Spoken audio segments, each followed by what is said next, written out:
today, after you, will focus mainly on some of the critical Critical views, cases already. critical And views. And my lecture today, after you, will focus mainly on some of the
It's already 5 o'clock.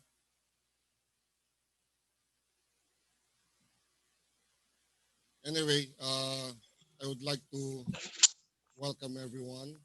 Again, good afternoon to everyone. To the Di pwedeng first, mahina ng konti. Okay lang. to the first seminar series of the thyroid series for the Unified Minimally Invasive Surgery Training Program. For this afternoon and for for the next 3 weeks, we'll be talking all about thyroid surgery, and we're quite lucky. I think this is a special day for us as we have invited the foremost surgeon who popularized the procedure of TOED-VAR, the transoral endoscopic vestibular approach for thyroidectomy. No other than a very good friend of mine, Professor Major Ankun Anuwang from Thailand. So anyway, before we start, the Unified Minimally Invasive Surgery Training Program is composed of 3 government hospitals, Quirino Medical Center, the chairman of which is Dr. Abari, Batangas Medical Center, our chairman, Dr. Alejandro Palines, and of course, the Rizal Medical Center, the chairman is Dr. Ray Sarmiento. Anyway, before we start, I would like to call on Dr. Palines to give a welcome remarks for today's program, for this afternoon's program. Dr. Palines. Yeah, thank you, Allen. Good afternoon, everyone, and welcome to the first of several lecture series on thyroid surgical diseases. I would like to take this opportunity to thank our foreign expert, Dr. An Kung, for accepting our invitation. Minimally invasive thyroid surgery is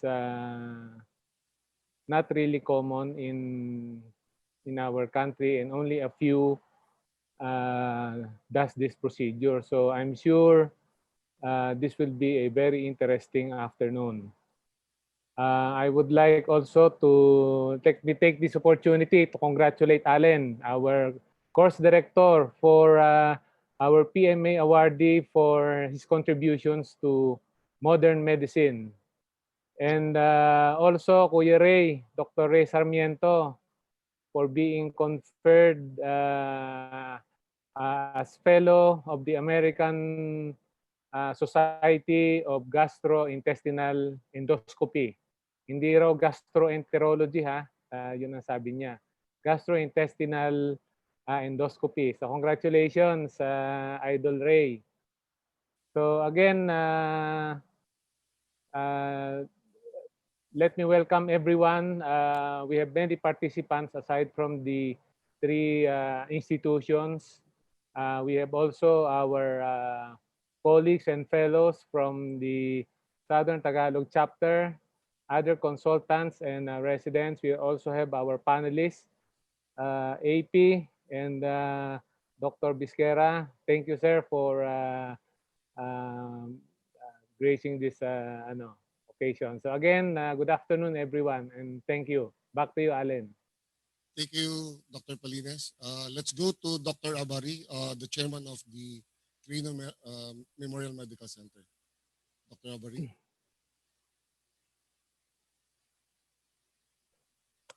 Yeah, good evening, everybody. Welcome to our thyroid lecture series.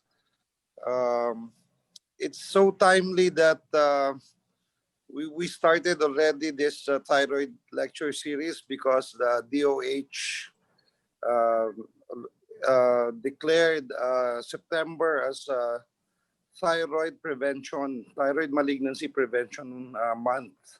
So we're so glad that we have distinguished international panelists who popularized this minimal invasive thyroidectomy. Dr. Thank you very much for being our lecturer, Professor Ankung An Wong.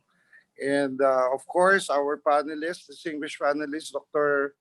Orlino Bisquera, who's the head of the section chief of the head and neck of the Rizal Medical Center. Likewise with our fellows in training, Dr. Michael Fontano and Dr. Charlie Cabangal. So I would also like to take this opportunity to congratulate Allen for the achievement, the PMA awardee, for his contribution to the modern medicine, and especially Ray, who was the department chair of one of our the Rizal Medical Center, who was recognized as a distinguished fellow of the gastrointestinal American Gastrointestinal Society. So to the participants, welcome and let's enjoy the night. So thank you again. Back to you, Alan. Thank you so much. Congratulations. Thank you, sir, Dr. Abri. Ray Sarmiento is quite indisposed right now. He's in the operating room. So we start our program.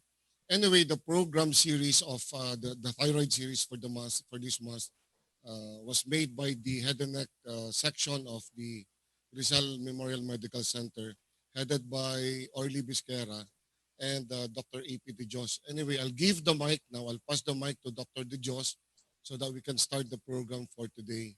Dr. A.P. Dr. A.P., you're on mute. Okay, thank you, Alan. Okay, so good afternoon to everybody. So let's start the program by a discussion of our head and neck fellow from the Rizal Medical Center, okay, Dr. Michael Jeff Fontano, who will touch on the topic of evaluation of thyroid nodules. Okay, Mike. Yes, sir.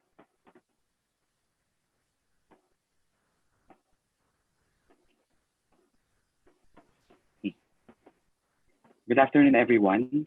I'll be discussing about thyroid nodule evaluation. Again, I'm Dr. Mike Fontano, Head and Neck Fellow from the Rizal Medical Center. I have no disclosure for today's discussion, objectives, to briefly discuss the approach to evaluation of thyroid nodules, to outline the preoperative diagnostic workups for evaluation of thyroid nodule. So thyroid nodule, as defined in the American Thyroid Association, is a described as a discrete lesion within the thyroid gland that is palpable or ultrasonographically distinct from the surrounding thyroid parenchyma, with an estimated prevalence in the general population of about 4 to 7%, majority of which, approximately 80%, are benign adenomas or cysts. So here's a bar graph of the prevalence of detecting this thyroid nodule, as you can see in the far end of the spectrum, that in the autopsy findings, it is in accordance with the ultrasound findings. So this is most likely due to the advancement in technology. So how do we detect this thyroid nodules? This is usually detected on self palpation, workup for symptoms of hyper or hypothyroidism, through palpation with a physical examination, sometimes found incidentally on diagnostic tests or through surveillance. But once detected on palpation or through any of the diagnostic imaging, the next question is it clinically relevant? Symptom-wise, most of the time, these nodules are asymptomatic. However, some patients will complain of occasional pain, and some will have obstructive symptoms like difficulty of breathing, dysphagia, or hoarseness. And some patients will manifest hyper or hypothyroid symptoms. Pertinent to the history, we would also want to know any history of head and neck irradiation, family history of thyroid malignancy, are there any hereditary manifestations? Is this patient part of a nuclear fallout, or is there a rapid growth of this nodule? In the physical examination, we wanted to look into the vital signs, particularly with the heart rate, because usually in patients with hyperthyroidism, they would manifest with tachycardia and any weight changes. We also wanted to see visually the anterior neck. We also palpate the thyroid. So we want to know if this nodule are firm, hard, fixed, or moves with deglutition, or or are there any presence of tenderness? Also, we wanted to check on the presence of cervical lymph nodes. So as we all know, thyroid malignancy have a predictable pattern of metastasis in the neck, usually starting from the central neck and then goes into levels 2, 3, 4, and 5A. So this is I got from the NCCN guidelines. So a patient will usually present with a thyroid nodule, either known or suspected on examination. So at least you request for a TSH. And then to complete the evaluation, we wanted to request for an ultrasound of the thyroid as well as the neck. For the thyroid nodules with low TSH, meaning hyperthyroid, we want to request for an RAI scan. This is still like autonomously functioning nodule, and then we treat it medically, because usually in this type of nodule, malignancies rare. However, in those hypofunctional or those nodule in euthyroid or hypothyroid patients, we may want to consider doing ultrasound guided fine needle aspiration based on clinical and sonographic features. Ultrasound, it is a must. Anyone found to have or suspected of having a nodule, we want to evaluate it by ultrasound. So based on the NCCN, there are numerous sonographic features highly suggesting for malignancy. And based on these features are the threshold for fine needle aspiration. So the lesson here is that the more suspicious the threshold for doing FNAB is more. Like for example, in a solid nodule with suspicious sonographic feature, we want to do an FNAB in lesions more than or equal to 1 cm. So here, in the American College of Radiology, the thyroid classification, the ultrasonographer will check on the composition, echogenicity, shape, margin, and then echogenic foci. And based on those features are points to get. And then with all these points, we add them and then get the thyroid classification. So what we have here is that the higher the thyroid classification, the more suspicious the thyroid nodule will be. So in thyroid 5, in highly suspicious nodule, 7 points or more, we do an FNAB if the lesion is more than or equal to 1 cm. Same as true in the European Thyroid Association. They also have the thyroid classification. In high-risk lesion, we also do fine needle aspiration in more than 10 millimeters. Fine needle aspiration biopsy, only gold standard for proof of malignancy before any surgery. So it will not give you a definitive diagnosis, but a presumptive diagnosis. So false negative rate of up to 5% may be seen, which may be even higher with nodules more than 4 cm. So this is from the American Thyroid Association showing the sonographic pattern of this thyroid nodule with the ultrasound feature and then the estimated risk of malignancy. So as you can see here, if the sonographic pattern is highly suspicious, then the estimated risk of malignancy is approximately 70 to 90%. However, in benign features such as those purely cystic nodules without any solid component, the risk of malignancy is less than 1 cm. So basically, we don't do biopsy unless that nodule is very big for symptomatic or in cases for cosmetic drainage. After you do the fine needle aspiration biopsy, the pathologist will give you the report based on the Bethesda classifications. So the diagnostic categories are as follows. And again, it has an estimated risk of malignancy. For the non-diagnostic or the unsatisfactory, you have a 1 to 4% risk of malignancy, while in the malignant lesions by Bethesda, we have a 97 to 99% risk of malignancy. So what happens if you have a benign thyroid nodule based on fine needle aspiration? So again, before doing a repeat ultrasound, you have to review the initial sound. So if it's concordant with the fine needle aspiration, then you may want to do a repeat examination or sonogram 6 to 18 months after. If there's no change in size, repeat it in 3 to 5 years. However, if there's a documented increase in size, meaning 20% increase in diameter in more than or equal to 2 dimensions, or volume increase by more than 50%, we may want to do a reaspiration of the thyroid nodule. So again, RA uptake scan only in hyperthyroid patients. We do FNAB of the non-functioning or isofunctioning with suspicious features because these cold nodules have a 10% incidence of being malignant. So again, this is from the American Thyroid Association algorithm for evaluation and management of patients with thyroid nodules. So if you have a suspected thyroid nodule by palpation or by ultrasound, we request at least ATSH, and then we review the thyroid and neck ultrasound for any suspicious ultrasonographic feature, and then we pattern if we do it, if we want to do a fine needle aspiration. So if we do the fine needle aspiration, the pathologist will report it based on the Bethesda system, and then we will be guided on what intervention we will do next. So take home message: talk to the patient, do a history and physical examination, request for a thyroid and neck ultrasound. FNAB is clinically indicated. You do only RAI for hyperthyroid patients, and lastly, refer to your surgeon. With this, I end my lecture. Thank you. Okay, thank you very much, Mike. We will entertain questions at the end of the program. So if you have any questions, you can place it in the Q&A portion at the dock found at the lower portion of this app or in the chat box, and we will just relay it to our lecturers. Okay? So the next topic to be discussed would be the evolution of endoscopic thyroidectomy, and this will be given by our UMIST fellow, okay, from Batangas Medical Center, Dr. Charlemagne Cabangal.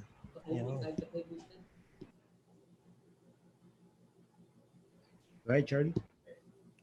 Yes, sir.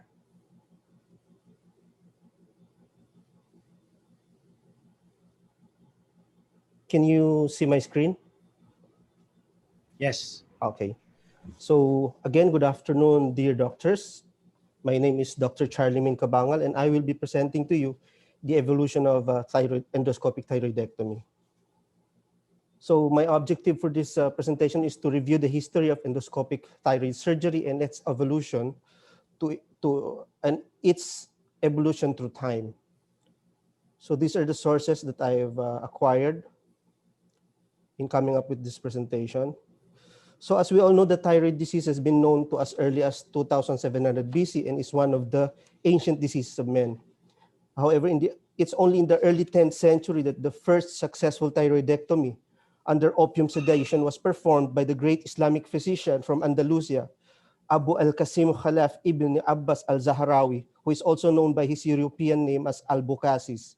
He recorded it in his book of Method of Medicine, At-Tasrif Liman Aziza Anta leaf. So during those times, neck surgery is among the dreaded procedure due to its high mortality. And only it was in the 19th century that thyroid surgery was changed and become a safe procedure thanks to two well-known surgeons, Dr. Christian Albert Theodor Billroth, and then by his student Emil Theodor Kocher, who standardized the procedure, making it safe with a 1% mortality by 1895. So endoscopic and robotic surgery is a new arena and has developed only for over the past 20 years. And it aims to produce better cosmesis with smaller and remote incisions, shorter hospital stay, and to reduce complications. It can be classified as gasless or with CO2 insufflation, and also classified according to the site of incision, whether it's cervical, anterior chest approach, axillary, breast approach, and transoral approach. So for the cervical approach, the first endoscopic thyroidectomy was performed in 1997 when Dr. Christian Huscher and his team did an endoscopic right thyroid lobectomy through a 4-port incision via cervical approach with CO2 insufflation. Then in 1999, to avoid CO2-related complications, Professor Micoli and his team developed the minimally invasive video-assisted thyroidectomy, or the MIVAT, which is a cervical approach without using carbon dioxide. Then the anterior approach, which was introduced by Professor Ikeda in 2002, when they performed endoscopic total thyroidectomy anterior chest approach with CO2 insufflation. It was then modified by Dr. Kataoka when they did a gasless anterior chest approach using cervical region lifting method in 2002. Another modification is the video-assisted neck surgery by Dr. Shimizu, which uses a gasless anterior chest approach with cervical port for the endoscope. Then another modification to the chest approach was introduced by Dr. Bay and his team in 2009. His technique includes a CO2 insufflation to create the working space and then maintaining it with an external retractor system. The axillary approach was introduced earlier in 2000 by Professor Ikeda when they were using a 3-incision port in the axillary area. It was modified and made popular by Professor Chung in 2006 when he introduced the gasless transaxillary approach with axillary incisions and a small chest port incision. And then in 2009, Professor Kang developed the transaxillary robot-assisted gasless endoscopic thyroidectomy. This was then modified also by Professor Ryu in 2010 when he did a single incision gasless robot-assisted transaxillary approach, whereby he omitted the chest incision for better cosmesis. The breast approach was a technique developed in 2000 by Professor Ogami with incisions on the paraareolar area and another incision on the parasternal area. However, it was noted that the parasternal incision has the tendency to have hypertrophic scar. So in 2003, Dr. Jimasu developed the axillary bilateral breast approach, or the ABBA, wherein the paraareolar incisions are retained, but the other incision was placed on the axillary area. Then in 2007, ABBA was then modified by Professor Yun and his team when they introduced the bilateral axillo-breast approach, or the BABA, with 4 incisions, one on each axilla and also on each areolar area. Then on 2013, a unilateral axillo-breast approach was presented by Dr. Lee and his team. So as you can see that ABBA, BABA, and the UAB are all gas insufflated procedures. So another modification to the axillo-breast approach was introduced by the team of Dr. Tay when they presented the robotic thyroidectomy by gasless unilateral axillo-breast approach, or the GUAB, in 2007. This involves an axillary and an areolar port. And then in 2011, the same team, they evolved the technique into a GUA, or the gasless unilateral axillary approach, wherein they do away with the areolar incision for better cosmesis. The in 2007, the robotic facelift thyroidectomy was introduced by Dr. Terry's, which was made popular by the Korean group of Ko Jung and Tae from 2015 and 2016. This approach conceals the scar behind the auricular line and hairline. The transoral access or the sublingual approach was initiated by Witzel initially in cadaver and pig model in 2008. And it was on 2011 that Professor Wilhelm and Professor Metzig has proven its applicability and safety in human. And it employs a sublingual port for the scope and two instrumental ports on the vestibular area. Other variation of the transoral approach is the gasless transoral video-assisted neck surgery, which was developed by Professor Nakajo in 2013. And eventually, the transoral endoscopic thyroidectomy vestibular approach, which was first described by Richmond in cadaveric model in 2011. However, and then its safety was proven and made popularized by 2018 by no other than Dr. Anuong, who is our main lecturer for this afternoon. So in conclusion, the field of endoscopic thyroidectomy is a continuously evolving arena and will progress as technology evolves. And as you can see from the researches, endoscopic and robotic thyroidectomy is feasible and safe and comparable to conventional approach. Each technique merits its own advantage and disadvantages, and ultimately it depends on the patient's presentation and competency and skill of the surgeon. The safety and the efficacy of the procedure is depend upon. So with this, I end my presentation. Good afternoon and God bless everyone. Okay, thank you very much, Charlie. So the next speaker in the program will be discussing TOTVA, the procedure and the management of complications of transoral endoscopic thyroidectomy vestibular approach. An introduction was already given by Dr. Alim Buenafer earlier, but allow me to give a formal introduction of our distinguished guest from Thailand. Dr. Ankun Anuwong is the Program Director of the Minimally Invasive Surgery Division of the Department of Surgery in Police General Hospital in Bangkok, Thailand.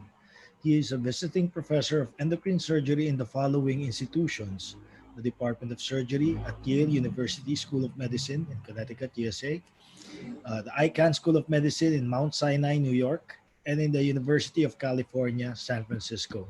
Okay, so ladies and gentlemen, Professor Ankun Anuwong. Okay. Uh,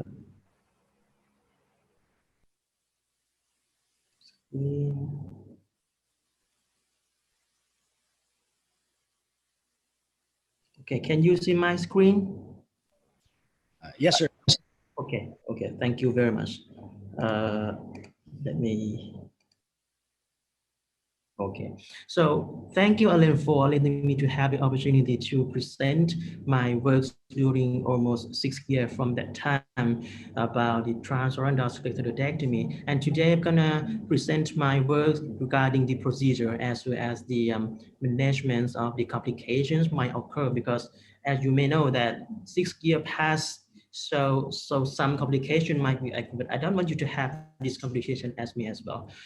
So I have nothing to disclose. And as you may know that I am the one who try to make this procedure easy and populate of this transoral endoscopic thyroidectomy. And I'm sure that this is the true scalar thyroidectomy. And I wanted to show you my past when I try to attempt to do the first case. Let's go back to the future. And this is my history at the Friday, 28 March 2014. This is the first case I ever done for the transoral endoscopic thyroidectomy. I just filed this on my Facebook, yes, on that time in 2014. And you can see that this is the first case and the operative field will not so good on that time. But you can see the result that this is before surgery. This is 2 days after surgery. It looks like the same, nothing happened. The patient was very happy on that time. Well, the first case took me about 2 hours to complete this thyroidectomy by the transoral approach. Well, after the successful of this case, I have published my story on this newspaper. As you can see that this is type language. Uh, and then 6 years passed, 6 years passed until now. So I did around 2,000 cases. Well, this number was counted until January this year, but I have no time to accumulate another cases because of the COVID, because I have to postpone the operation maybe 3 months, just like you may know like that. So we did both thyroidectomy and parathyroidectomy as well. I extend to do the cancer as well. Well, this is my first paper published in the Journal of Surgery in 2016, and another paper in surgical endoscopy in parathyroid cases at that time. And you can see that this is the paper from JAMA Surgery, my series comparing with the transoral with the open thyroidectomy. You can see that the operative time in transoral group is longer than the open group. It's obviously because we have to do some flap resection, we have to prepare the instrument, blah, blah, blah. But you can see that the blood loss and complications is the same, no significant difference. But one thing interesting, you can see that pain score, which you can see the pain score, the transoral group has less pain comparing to open thyroidectomy group with significantly. Well, it's just the data on that time. As far as I know, with the personal communication, as well as I read on those papers, these two advice currently practicing in 41 countries nowadays. And I think the number is growing up. Well, you can search on PubMed and you can see that the trend is increasing right now, each year. Well, 6 years passed for I will show you how to prevent and handle the complications. The first thing is that the indication is very important. If you read my first paper, I have written on that may be different from this current criteria. Well, this is my current criteria for the patient selection. First is that you have to choose the benign nodule disease or well-controlled grave disease is okay. But the recommended thyroid lobe size is less than 7 centimeters in the longitudinal way, not in the, well, for example, if the patients had the longitudinal maybe 7.3 or something like that, you can do it. But if the gland is round size, just like 7 by 7 by 7 centimeter, well, I think that is too much. So let's go for another way, just like open thyroidectomy instead. But for the transoral, just in longitudinal is okay, 7 centimeter. You can also do in the AUS of follicular neoplasm as well. But if you choose to do in cancer, please remind that I choose only less than 2 or 3 centimeters for cancer nodule because I don't want to break any capsule, any cancer capsule. Because if you extract from the center, uh, for example, 6 centimeter cancer, well, the thyroid capsule of cancer maybe have some rupture. It is not a good idea to do that. So if you choose to do a surgery in papillary or follicular cancer, just 2 or 3 centimeters is okay. Well, this is an absolute contradiction. If the patient had the lateral neck lymph node metastasis, do not do this. The substernal goiter, well, just big substernal goiter. Distant metastasis, adjacent organ involvement, for example, esophagus or trachea by CT scan, or the patients have the FNA and prove that this is medullary cancer or uncontrolled grave disease. These conditions are the contraindication, do not do. But for beginner, this is my personal suggestion for the beginner. For example, first 1 to 10 cases, please choose benign, only benign thyroid nodule, no cancer. And the gland should be less than 2 or 3 centimeters for the nodule, sorry, for the nodule, thyroid nodule.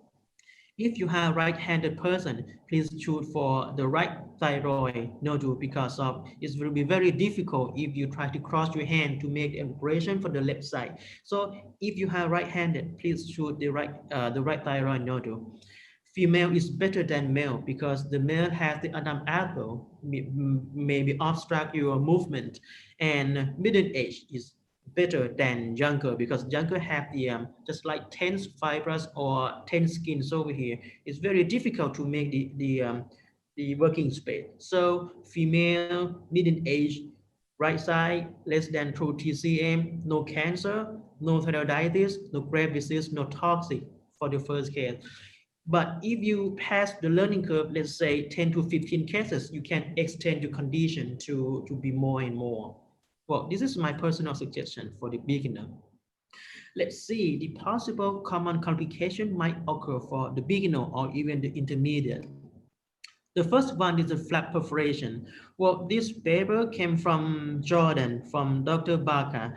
Well, he reported he found this might the skin necrosis over the shins over here because of this is my personal opinion as well. He might be make too much and too shallow for electrocautery close to skin, so it may have the necrosis. On this paper, he described that the management is just conservative treatment, and 6 weeks this necrosis healed 100% and gone. So another problem is that if you have the flap perforation like this as well, and you have the wound dehiscence, well, the saliva from here maybe go here and go out in this way and make some infections over here. Well, this is my case. This is my case. Well, we found this 7 days after surgery when patients went to my clinic.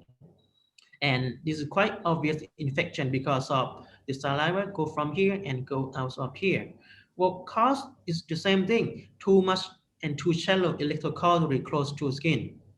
And another option is that this is the patient factor. He brushed his teeth too strong, and his tongue. He used to use his tongue to push the wounds over here like this.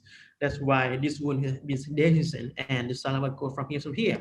Well, on that time, I gave the patients oral antibiotic for 1 week, and I decided to resuture intraoral wounds here because I thought that we have to stop the saliva from coming up from here to here.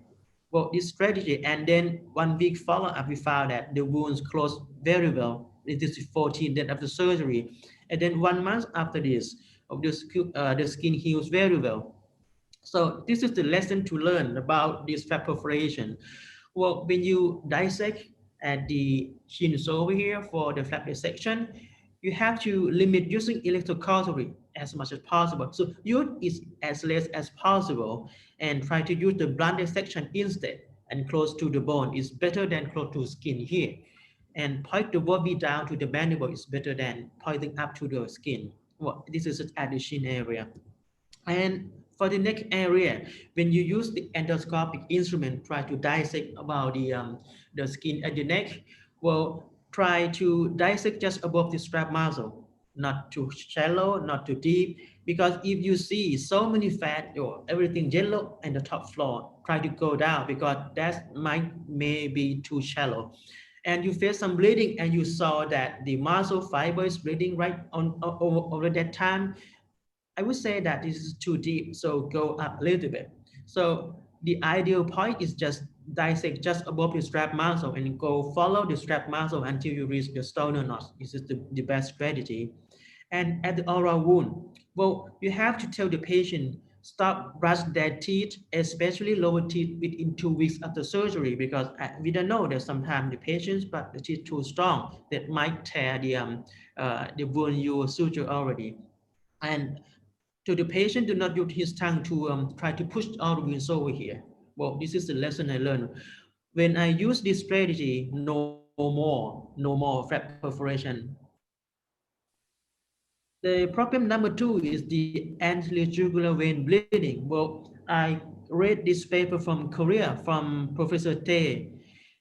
He reported that the patients had the CO2 embolism during the transfer robotic thyroidectomy. He reported this case, and he described that during the flap elevation, the anterior jugular vein was flagellated by hook bowie, and then monopolar and bipolar electrocautery was performed to control the bleeding, and glass bubble was not in the bleeding field. So here, just like this.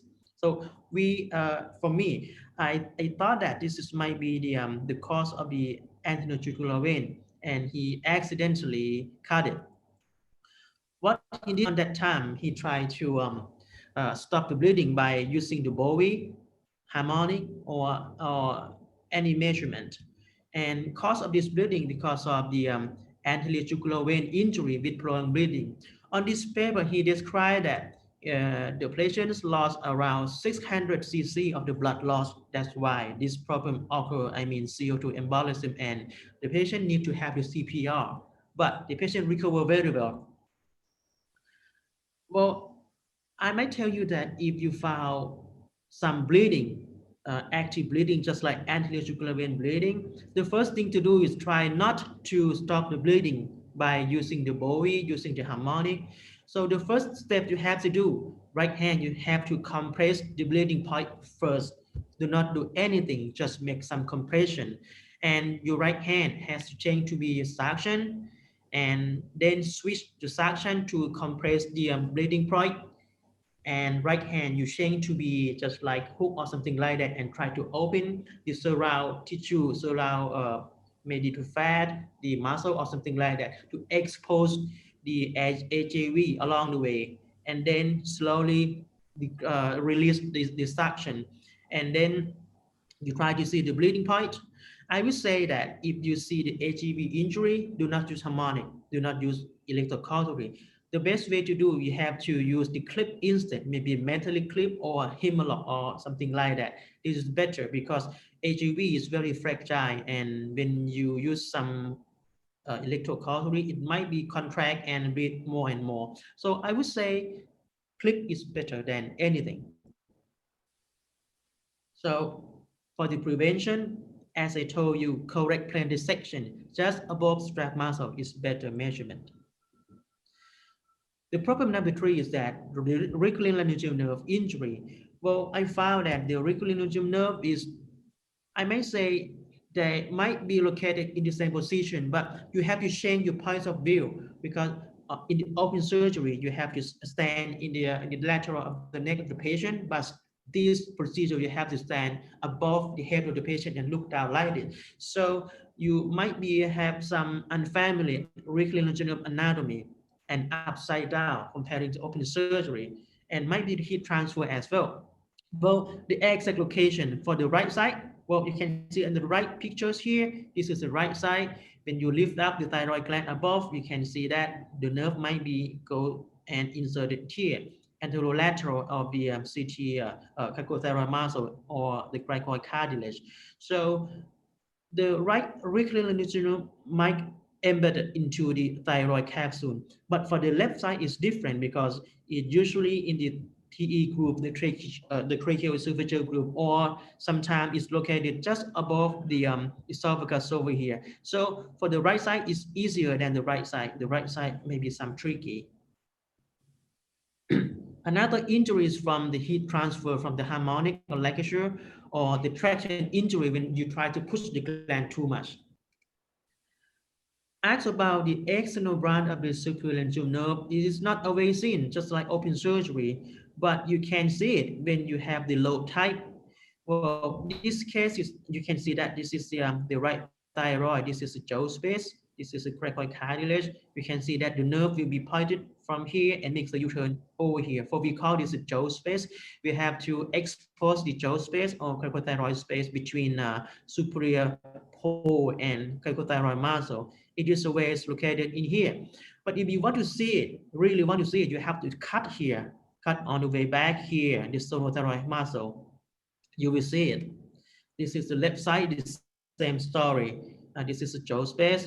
Lift the thyroid up, you can see that the nerve will be make a U-turn. So here you can see the quality of this nerve is just like auricular nerve, but the cost will be like here.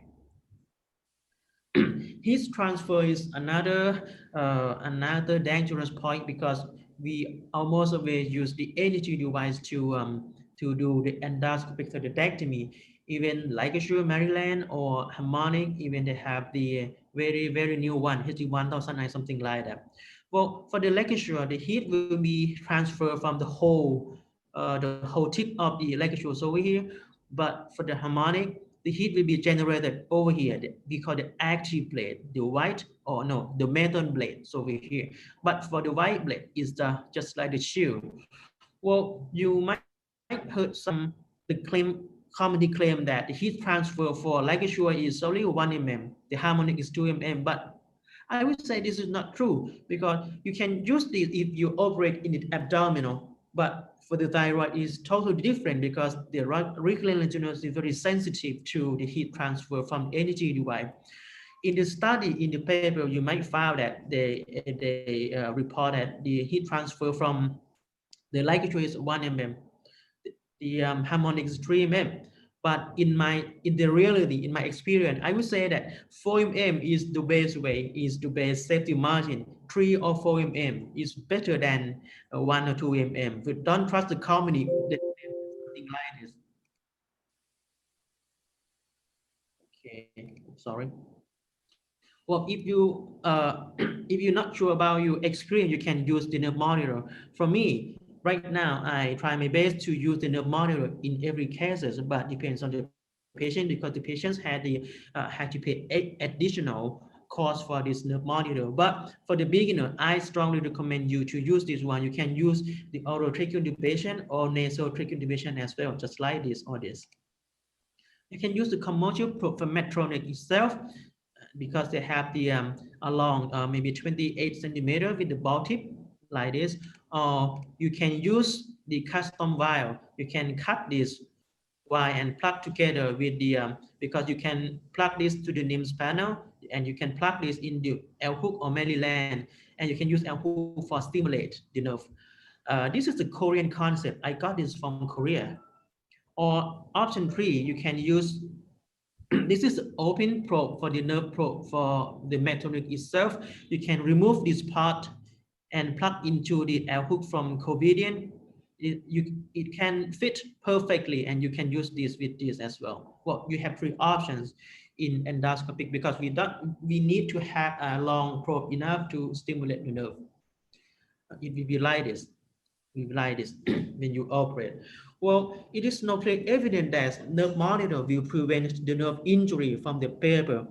But from my point of view, it can help you to mapping the course of the nerve.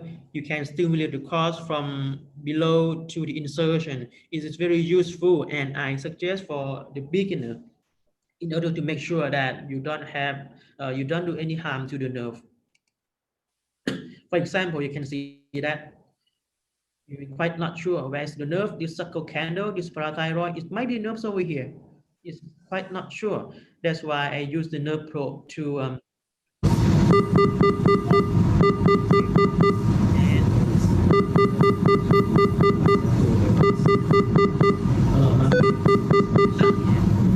so you can cut up here, very confident. But as I told you, 3 or 4 mm distance from the nerve to the harmonic is better. Okay, just to show you. Well, be careful for the non-recurrent lymph node because in 2006 case, I found 4 cases that has the non-recurrent lymph node.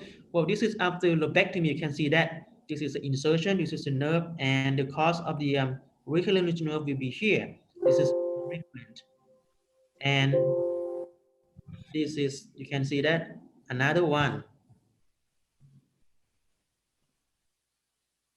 And you can see that another problem is the mental nerve injury because we are going to operate over here at the shin and we might cut some branch of the mental nerve. If you cut the main branch of the mental nerve over here, the patient might feel some numbness at the half of the chin over here. So this is another serious problem as well. Well, when you read my paper, you might you read my you can see my video on YouTube.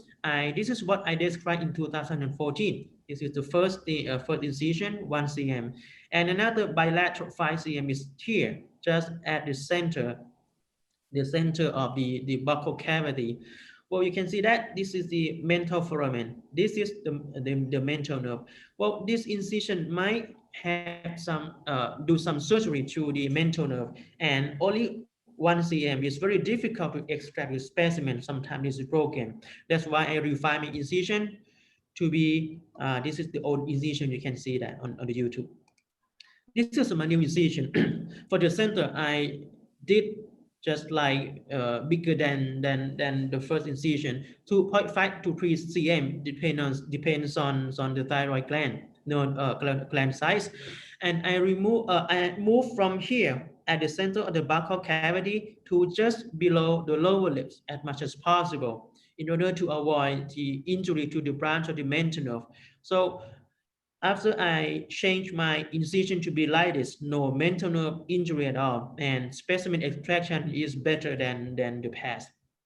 So you can see that my incisions nowadays limit using the electrocautery and try to use the blunt dissection instead, just like this. And then plug in the center incision, dilate and plug in the center trocars. And then I have to show you my incision up here, not here, but up here, close to the lower lips as much as possible. And then plug in the bilateral trocars over here and over here. So when we inserted already, you can see that the linings of the trocar is just below the lower lip. This is better than close to the mandible. And proof of concept in the cadavers, you can see that we actually try to avoid the mental nerve injury 100% because this is a mental nerve. This is another mental nerve, 4 branches. Well, this quite similar to the paper from Taiwan. They dissect the cadaver in many ways, try to avoid the mental nerve. You can see that the cause of the mental nerves is over here. So over here, just like this. And when you make an incision, just like this, just like mine, no mental nerve injury problem. Well, the infection is another problem because most of the time when I present to international or even national conference, I got this question from the audience almost all the time in the first few years because we are changing the concept of the thyroidectomy from the sterile technique to be a clean contaminated surgery from the dirty part at the mouth to the sterile area, the thyroid. So this is my current antibiotic regimen. I give the augmentin 1 gram IV 30 minutes before incision. And then after surgery, in the first day, I continue this IV form until 24 hours and then just off. No more tablet, no more tablet for 7 days, just like before. I would say just 1 day augmentin is okay right now. But recently I tried to do some research, try to give just like single shot augmentin, just like in the United States, but the data is not that ready. So I will show you later if the data is ready. But as far as I know, no infection. So I did some research about the try to use the swab culture at the thyroid bed after surgery and then at the center of the oral wound and send this to culture. 94 cases, I collect this specimen and no growth even in 3 days or 7 days. This is another serious problem. This is tracheal injury because you might got some confusion about the when you dissect the buried ligament because you might find that the color is different. You can see that this is the right thyroid have been lifting up. This is the trachea. This is the trachea, and you cut the buried ligament here. You notice that this is white. This is trachea, and this is the pink. Some of you may think that this is the remnant of thyroid. No, it is just the trachea covered by some tissue. If you cut here, you cut through the trachea. It is the same story. This is the buried ligament solely, only this. This is the trachea. This is the trachea from the left side. So right now, when I cut the buried ligament, I use only harmonic. And when you use the harmonic, you can see in the picture, I grab like this and I twist for to have the shield side, the white side over the trachea, not the active plate like this. This is not good because they may have the heat transfer to the trachea and may have the delay injury. So when you cut the buried ligament, try to cut a small bite, go over and over. Not hurry, try not to do a hurry. Big bite is not good as well. Well, I show you, this is another trachea injury of mine. This is the buried ligament. I use the L hook. You can see that these patients had a very broad brachial ligament. I used the L hook on that time. This is my maybe first 2 years of my operation. You can see I lift everything up and use the L hook, try to go just like this, and then I make a hole. So over here, you can see that. That's ET tube. So over here. So this is the tracheal injury. So what I did is that I try to quickly remove this gland and then go in again. And then I try to use the silk Creo to make a suture over this hole at the trachea by endoscopic suturing. And then I use the muscle to patch over this. Well, the patient recover very well, no problem. Well, when you make some tracheal injury, no need to be converted to open surgery. You can use endoscopic suturing just like normal. Maybe 2 or 3 stitches, just like this. We test again with the normal saline and no bubble. Well, it's secure, totally secure, no worry.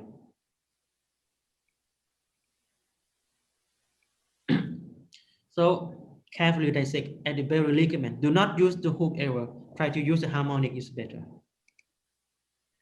Well, how about the hypoparathyroid and hypocalcemia?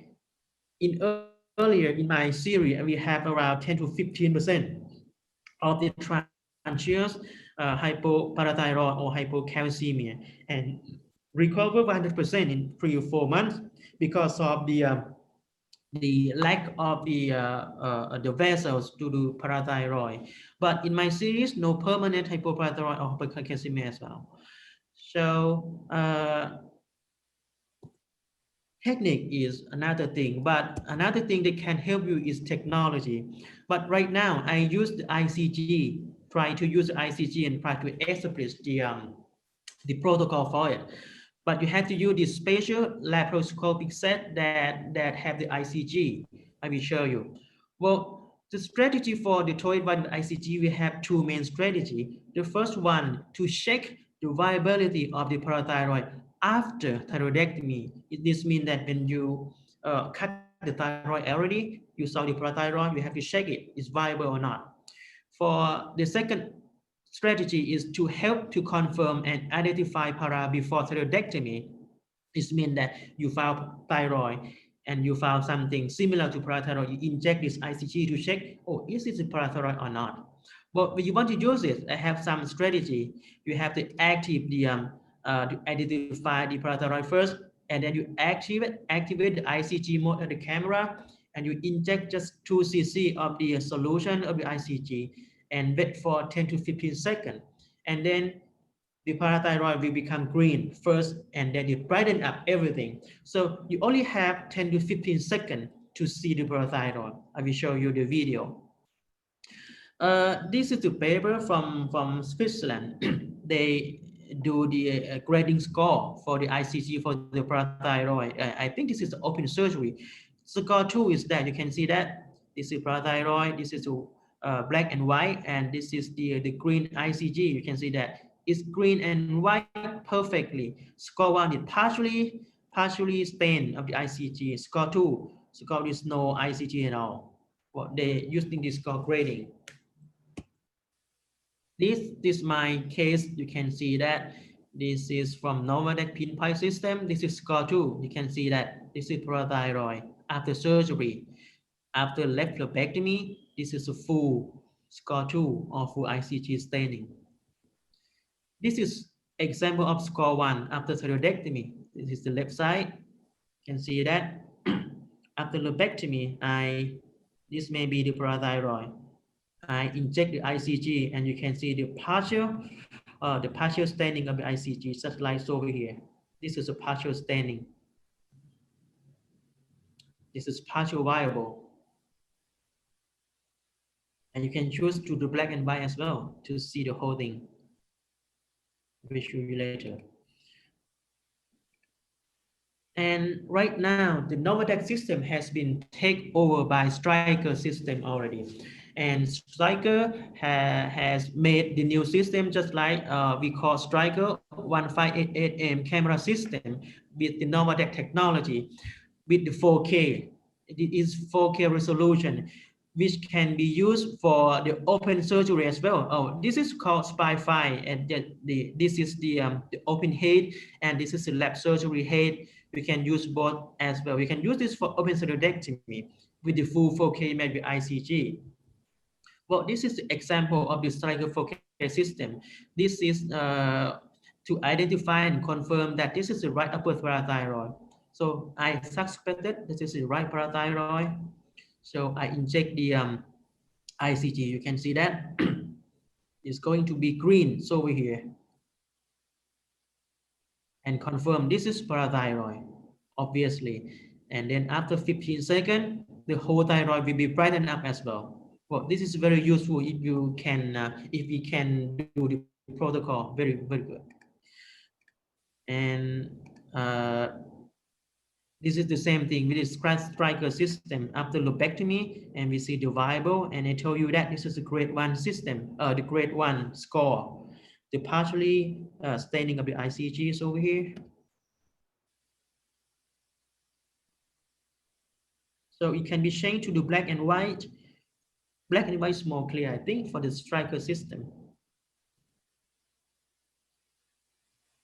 You can see that it's very beautiful for the black and white, and this is just a partial staining. Okay, well, after I use the ICG with 281, I found that the rate of the hypoparathyroid and hypercalcemia reduced from 10 to 15% to around 5% with this system. I think this have the possibility to be a new technology that help you to prevent the hypoparathyroid.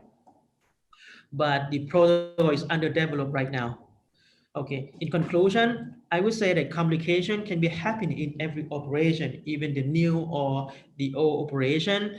Well, this is the new operation, almost is 6 years, but need to be to have the learning curve for everybody.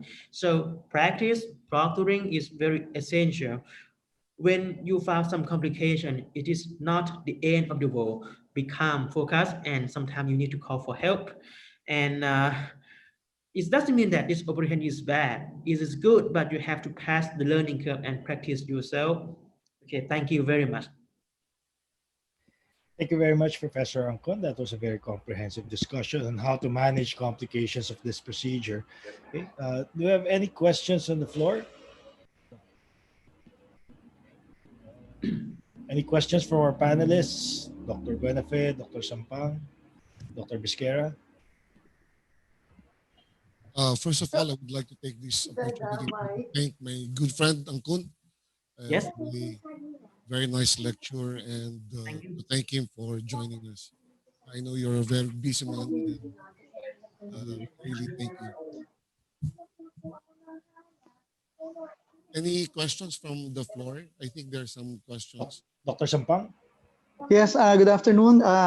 First of all, I would like to congratulate you, Miss, and at the same time, give my regards to my good friend and mentor, Professor Angkun, and all to the speakers. My question, Professor Angkun, is that in instances wherein you're going to do a central neck node dissection and you wanted to differentiate the nodes from the inferior parathyroid glands, can we differentiate that through the use of the ICG system? Yes, I think so, because to differentiate the fat or lymph node from the parathyroid gland is very, very easy when you use the ICG. I have some experience about this as well. So I strongly recommend you can try to do this with the ICG. It's very helpful. Thank you so much. So last question, Professor. So now you're using a 12 millimeter optical port this time at the midline. Optical port? Yeah, for the midline incision for our optical port, do you use now a 12 millimeter size for the trocar instead of 10 millimeter? Just 10 millimeters for the trocar, but you have to open a little bit wide, just like 2 cm, because I want some gas leak a little bit. Gas leak is better because it will remove the smoke from the operative field. Thank you so much, Prof. Nice seeing you again, Prof. Okay. So we have a question here posted. What do you do for grade 0 parathyroid? Wow, yeah, this is a great question. if I have some grade 0 parathyroid, right after the operation, I give the calcium for the patient to the patient. I do not wait until the serum calcium will be low because we know that this patient had the hypoparathyroid for sure. So it's just like the early sign, early warning, and early treatment for the hypocalcemia. By the way, Angkun, the question actually came from Ida Ong, our friend from Myanmar, Yes. from Yangon, Myanmar. She would usually join us.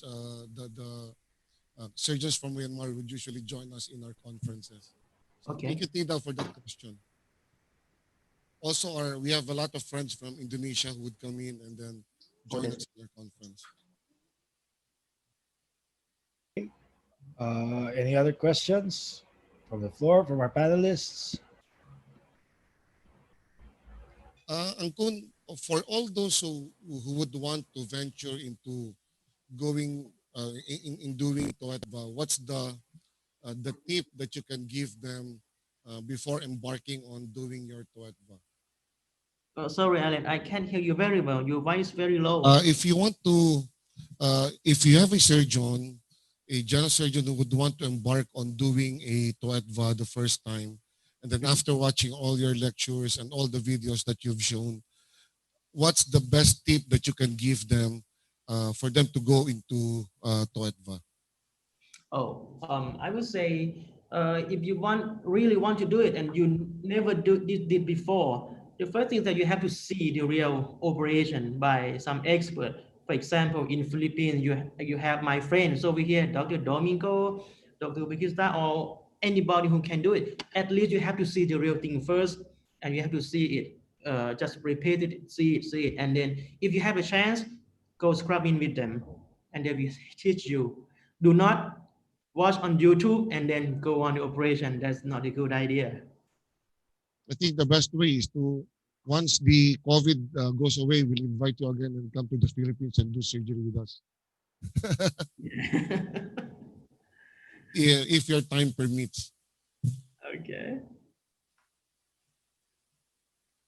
Any other questions from the floor? QAP? We have a question here from Dr. Inso. When do you evaluate the parathyroid with ICG? Is it when the dissection of the posterior portion of the thyroid is begun or right before completion of the thyroidectomy? Okay. The step is that when I cut the superior pole already, I lift it up and you will see that parathyroid will be right after your eye. So here, over there, it's almost always located over there. And then you see the nuclear nerve, and then you see the lower parathyroid. On that point, you have to activate the camera for the ICG and then inject the ICG. You have to see everything ready, and then you can use ICG to differentiate the parathyroid from other tissue. It is step to identify the parathyroid. Okay.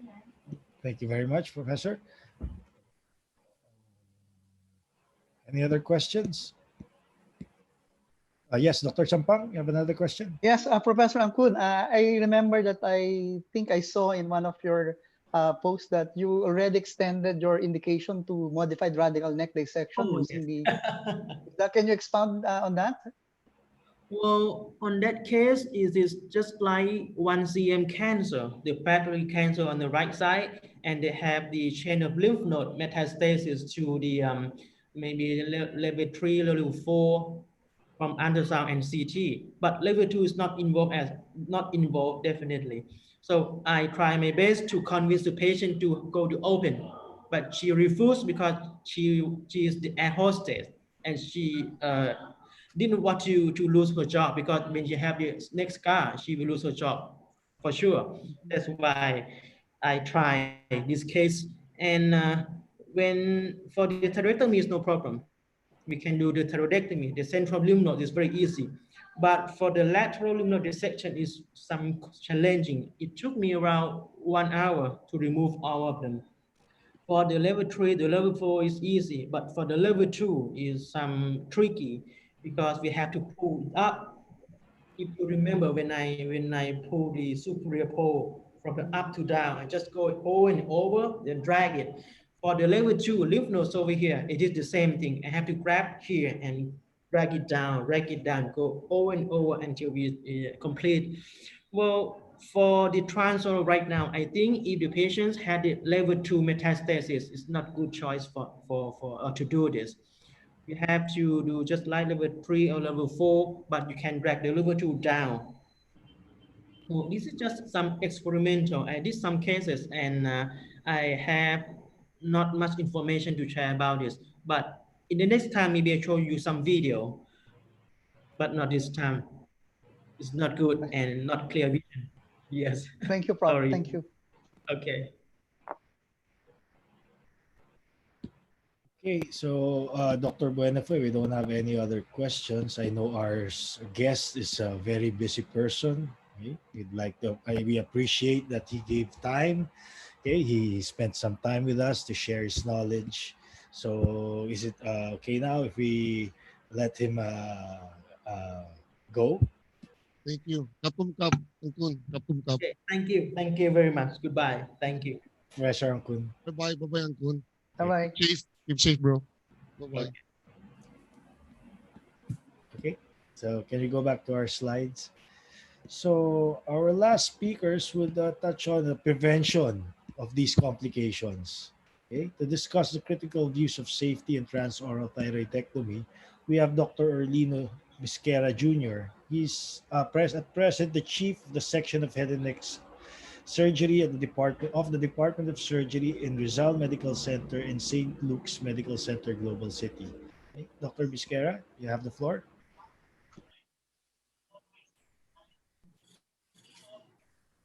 Okay. Good afternoon, everyone. Can you see my slide, AP?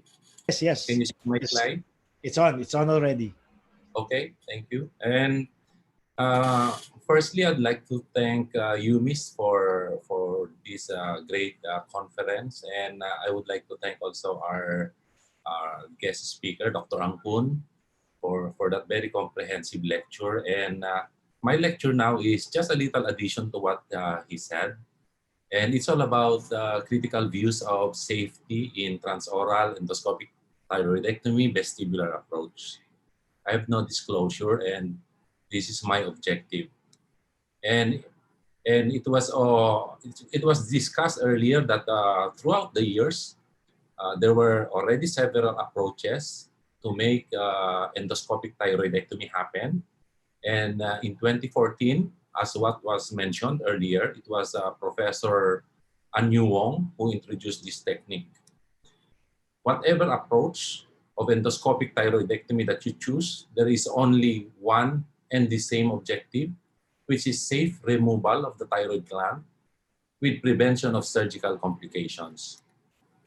And when we say transoral endoscopic thyroidectomy vestibular approach, or TUETVA, we utilize the oral vestibule or the area between the teeth and the lips for the placement of the trocars to access down the neck.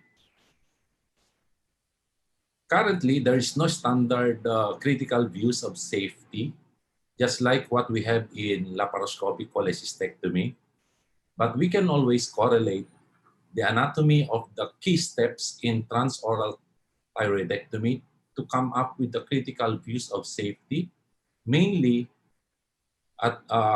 during trocar placement, at the oral vestibule, creation of the working space beneath the platysma above the strap muscle, and then removal of the thyroid gland below the strap muscle. So by correlating the anatomy within these key three steps, we can now form critical views of safety that can now guide us for safer dissection to at least help us reduce operative complication.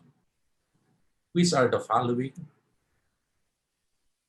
Most of them are already mentioned by Professor Angkun, but again, just to review and recapitulate, the first one here to avoid is the mental nerve, which is mainly for the sensory of the lower lip and the chin.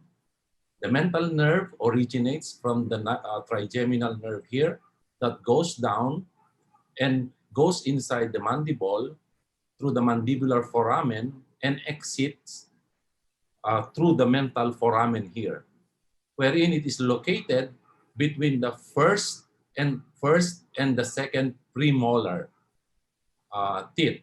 So when we look at the inside of the oral vestibule, it is here. That is the location of the mental nerve. So that putting now your incision close to the mandible here will transect the main trunk, therefore rendering now the patient asensate in this area of the chin and the lower lip. And this was also shown from the slide of Dr. Angkun, that when he dissected this one, showing now the main trunk of the mental nerve here, so that the critical view now in the placement of the trocar is mainly on the lateral port, your right working port and the left working port, which should be placed now below the lower lip, just close to the angle of the mouth, therefore avoiding now the main trunk of the mental nerve, preventing it from its injury. So this is now the finished product of the trocar placement. The center one is the camera trocar, which is roughly about 1 millimeter. And again, if you look at the trocar placement here, it's very close to the lower lip, avoiding now the area or the sulcus between the buccal mucosa here and the gingiva, avoiding the main trunk of the mental nerve. So the second one to avoid, again, it was mentioned by Professor Angkun, is injury of the anterior jugular vein. So this can be incurred during the creation of the working space. And the working space, the boundary of which should be to reach the sternal nuts down below. We are now looking from the top going down, sternal nuts below, and the SCM bilaterally. This is the boundaries of the working space. And as we all know, by anatomy, the anterior jugular vein are veins that drains the submandibular area that eventually goes down here bilaterally and eventually drains to the external jugular vein. So the location of this vein in the anterior neck is between the midline and the anterior border of the SCM. So in this picture here, most of the time, after you, in the working space creation, you should not be seeing this vein because the plane should be close to the strap muscle. This is the sternothyroid muscle here. The plane should be close to this muscle so that the anterior jugular vein now will be left at the area of the flap here above. Now, in the event that you see it as an injury, Professor Angkon earlier mentioned that we need to control it. Maybe if your advanced bipolar or your harmonic will not work, you use clip. But again, most of the time, it should not interfere with our technique in here because right after arriving at the correct view for the creation of the working space, the next step now is to open the midline and just leaving aside the anterior jugular vein either in above or beneath here. And Professor Angkon earlier mentioned that if you see it here, maybe your plane is too superficial, so you should go deeper and go close to the sternothyroid or strap muscle here. So in this video, after now having this working space, we are now ready to open the midline. This is now the midline to expose now the thyroid isthmus down there here. Now, just a word of caution. Also, before we leave this one, that down here, close to the sternal nuts is the jugular arch, which communicate now the two anterior jugular veins. This can be injured if you go very low here at the sternal nuts area. So just be wary about this vein also. And likewise, if you extend your working space creation towards the underneath of the SCM, underneath, you go down here, you look at our anatomy, just beneath it or underneath it is the internal jugular vein. You might injure it already at this point. So just enough to expose the anterior border of the SCM and don't go beneath it, or even lateral to it, because it's already unnecessary. Once you have this boundary already, you are now good to go for the midline. Okay, so the next structure to avoid being injured is the internal jugular vein. Again, this can happen during the mobilization of the thyroid lobe from the strap muscle, which is the next step now after opening the midline to expose the thyroid isthmus here. So the correct plane now, as the critical view in correlating it with the anatomy, is to look for the sternothyroid muscle. Remember that the sternothyroid is much deeper from the sternohyoid. The sternohyoid is here, sternothyroid muscle is here. So the correct plane now should be mobilizing the thyroid lobe towards the undersurface of the sternothyroid muscle. Because in the event that you go through in between these two muscles, you go straight towards the internal jugular vein.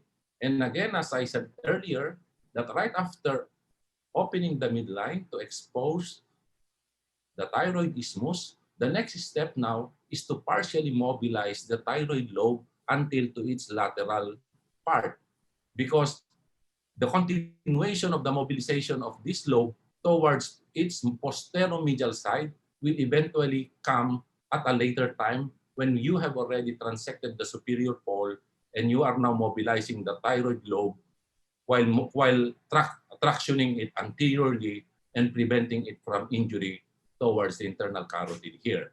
So in this video, just to show you that this is the sternohyoid muscle and the sternothyroid muscle is left behind here.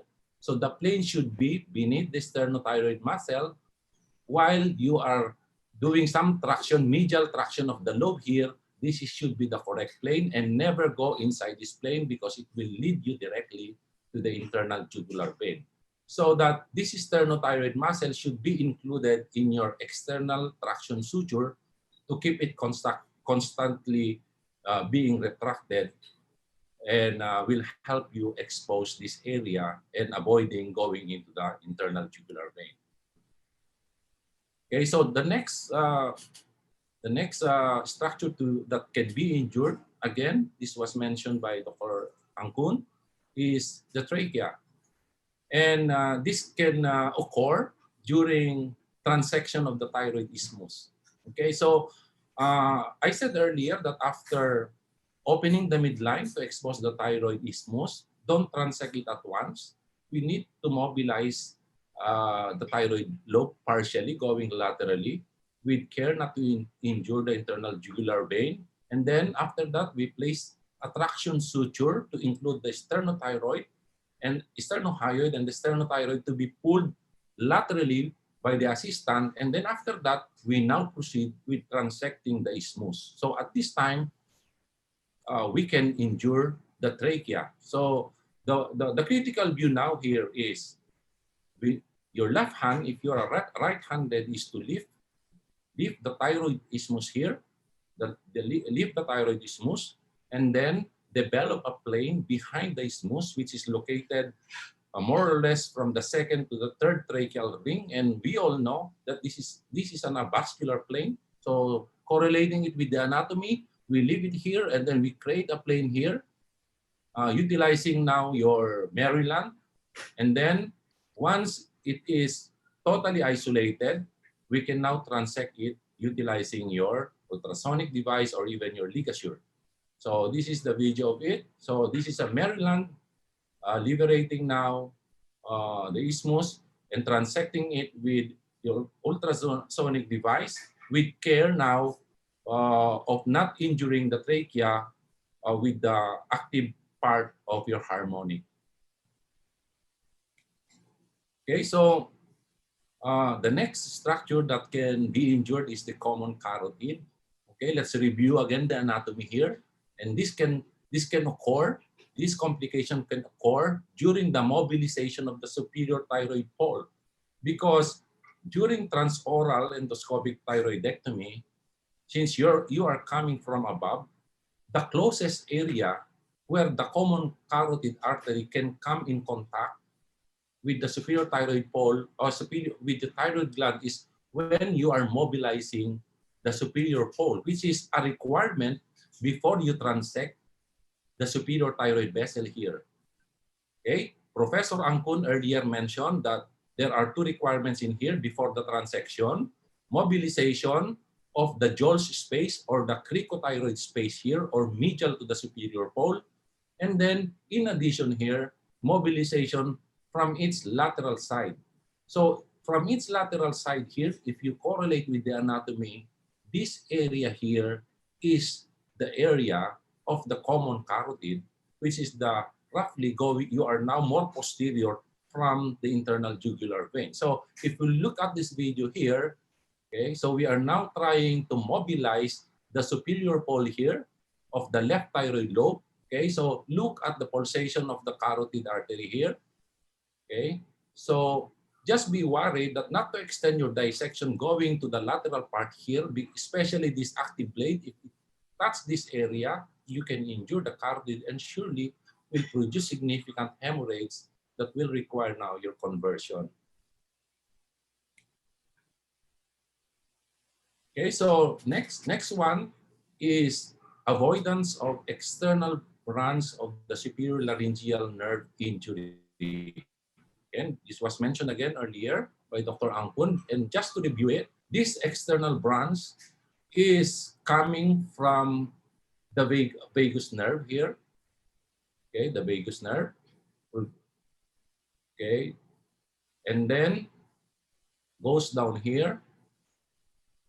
This has an internal branch, but the external branch will go very close with the superior thyroid artery here, so that the critical view now here for safety is after mobilization of the lateral part and the medial part of the superior pole, the area where the superior thyroid vessel should be transected is just above the parenchyma of the thyroid gland here, the superior thyroid pole here. Don't go any further up here, because in this area is where your external laryngeal branch of your superior laryngeal nerve, which innervates now your cricothyroid muscle, which if you injure it, will result to the loss of high pitch for the patient.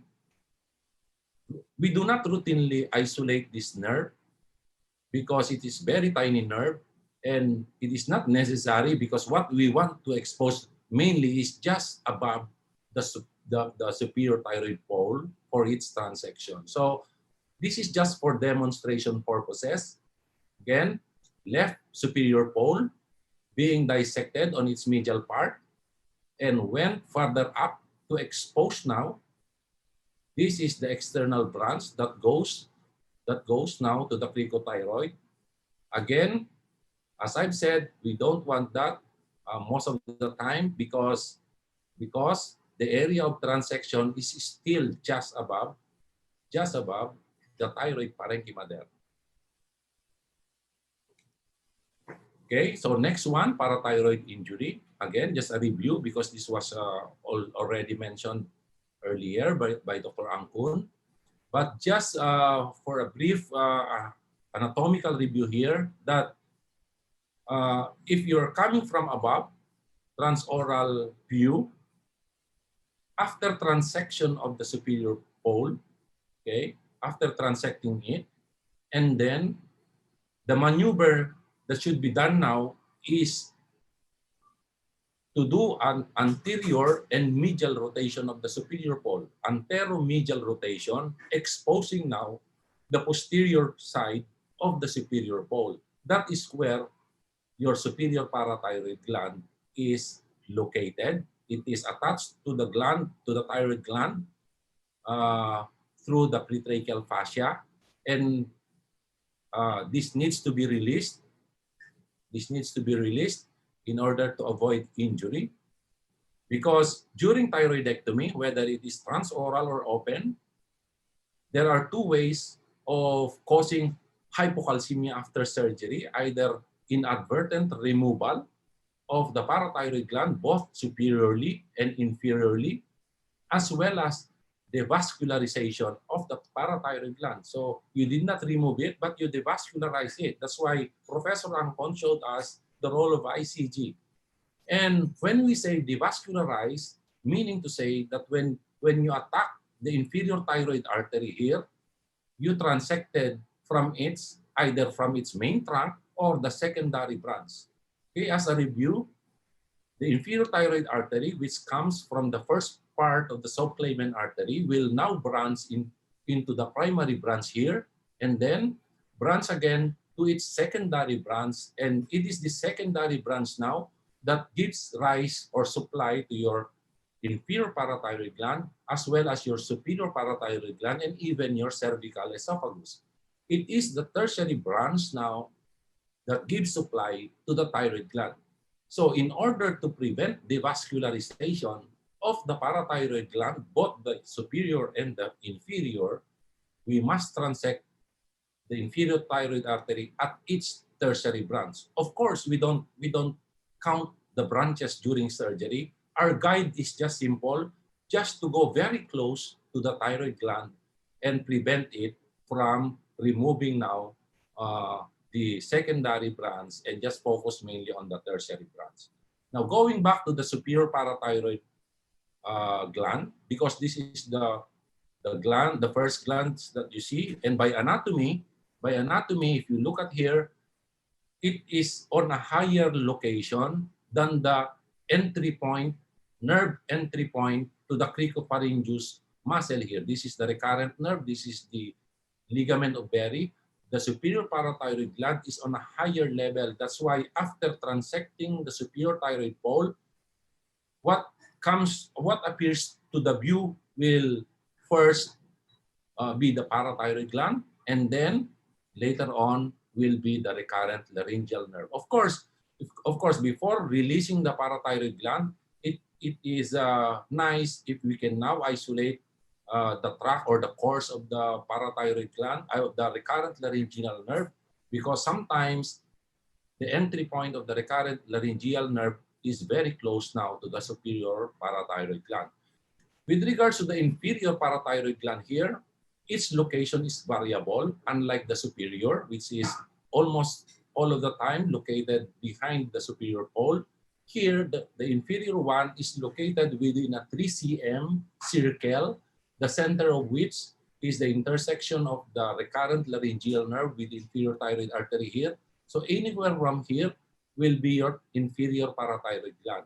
In transoral thyroidectomy, this inferior parathyroid gland is less commonly injured because as you release the superior parathyroid gland here and you eventually go down here, while maintaining your traction anteromedially of the thyroid gland, your parathyroid gland will remain on a more lateral position, just like in this picture here.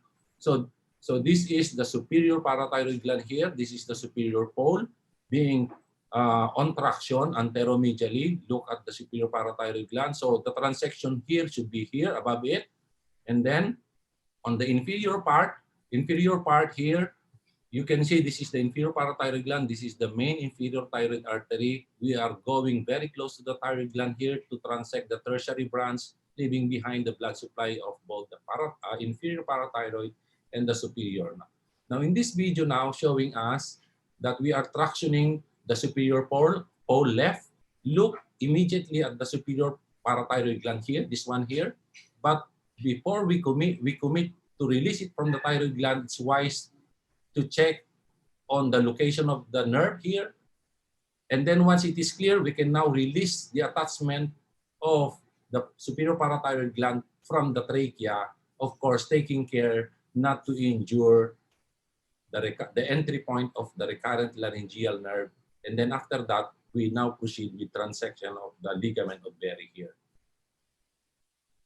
So, okay, I think this is the last structure that can be injured. And this was also touched by Dr. Angkon earlier, recurrent laryngeal nerve injury. And this can be incurred during the mobilization of the posteromedial part of the thyroid lobe. Now, the area where your recurrent laryngeal nerve will come closest to the thyroid gland is at the area of the ligament of Berry here. This is a dense consolidation of the pretracheal fascia that attaches now part of the thyroid gland to the first, second, and third tracheal ring. And this is the reason why that the thyroid gland moves with deglutition because of this attachment. And being the closest area between this nerve and the thyroid gland, it can be susceptible to injury during the release of this ligament of Berry after now releasing your superior parathyroid gland. Okay, most of the time the relationship of your recurrent laryngeal nerve with your ligament of Berry is superficial to it. Almost 80% of the time. It can pierce it, and this is one of the explanation why sometimes even if you preserve the nerve, but they do become hoarse because of traction injury. When you do a traction of the lobe, there will be a traction injury in this part. Sometimes it can go inside it or deep to it. So these are just guide about the possible relationship of the recurrent laryngeal nerve with the ligament of Berry. Another relationship as a point of identification and as a part of the critical view now is it relationship with the it should be the tracheoesophageal group here. No? The tracheoesophageal group is the sulcus. Okay, this is the sulcus formed by the abutment of the trachea anteriorly to the esophagus posteriorly here. Okay, so most of the time, 63% of the time, the recurrent laryngeal nerve is located in this area. But we must also be aware that they can be located in some other locations here, whether anterior, anterolateral, lateral, or even posterior. And likewise, the relationship of the recurrent laryngeal nerve with the inferior thyroid artery, as you go down with your mobilization, again, in transoral thyroidectomy, since you are coming from above, the first thing to be mobilized is superior pole, then superior parathyroid gland, then ligament of Berry, and then going down now to your inferior thyroid artery, tertiary branch. Okay, so the relationship now, most of the time, the nerve is posterior to the main trunk. Okay, it can be anterior to it, or the nerve can go through the branches of the nerve. So we should be wary again of these possibilities.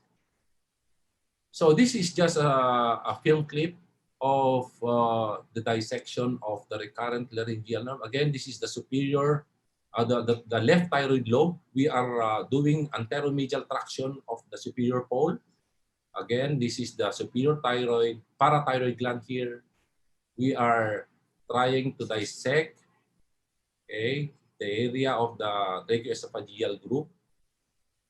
And then once we are clear of its course, okay, we do slowly release of the pretracheal fascia that is part of the ligament of Berry there before we transect the ligament of Berry. So it's very important to note or identify the whole course of the recurrent laryngeal nerve here going down.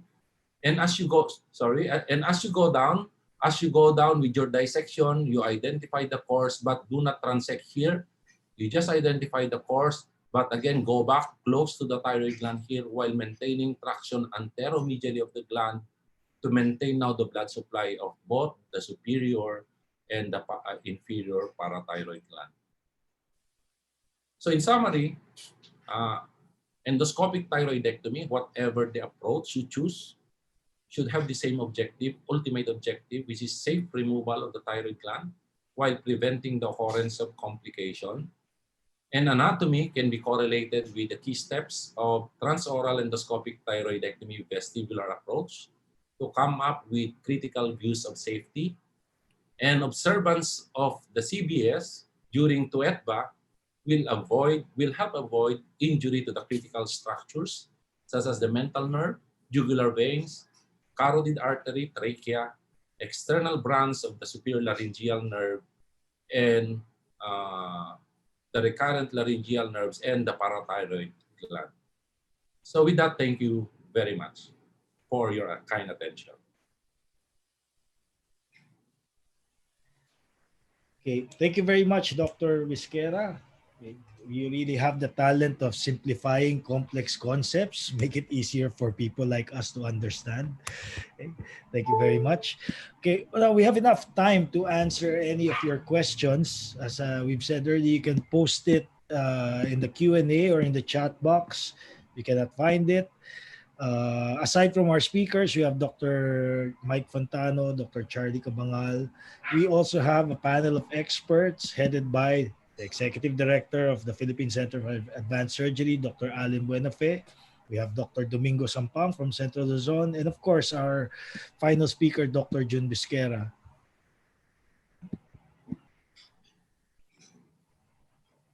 Okay.